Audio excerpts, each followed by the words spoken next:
Scott Lauber for the Boston Herald here at Charlotte Sports Park in Port Charlotte, where the Red Sox have just beaten the Tampa Bay Rays 4-2.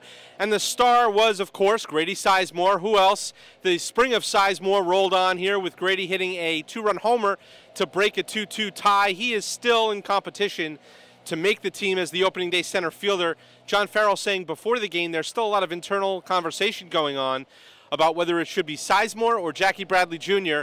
Certainly Sizemore helping his cause today. Jackie Bradley not so much. He went 0 for 4 today. So once again, it's looking like Sizemore's job to lose at this point. And it looks as though Sizemore will probably be heading north with the Red Sox, although a decision on that won't come probably until Friday or so. I think the Red Sox will take as much time as they need to make sure that Grady Sizemore can handle the physical toll of playing in several games in a row. Now, he plays again tomorrow and the next day, so it'll mark the first time that he's going to have played in 3 consecutive games.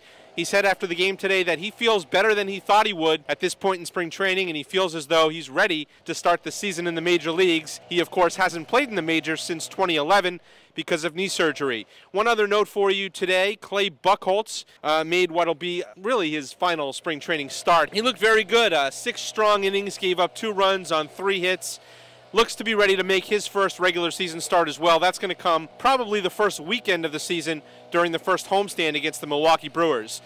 One final note for you, the Red Sox were officially invited today to come be Barack Obama's guest at the White House. That'll be on April 1st. It's an off day in the series in Baltimore, so the Red Sox will make the very short trip down to D.C. and be honored by the president for winning the World Series last year. John Farrell says at this point he hasn't heard from any players that they don't want to go. No Tim Thomases in this group so far.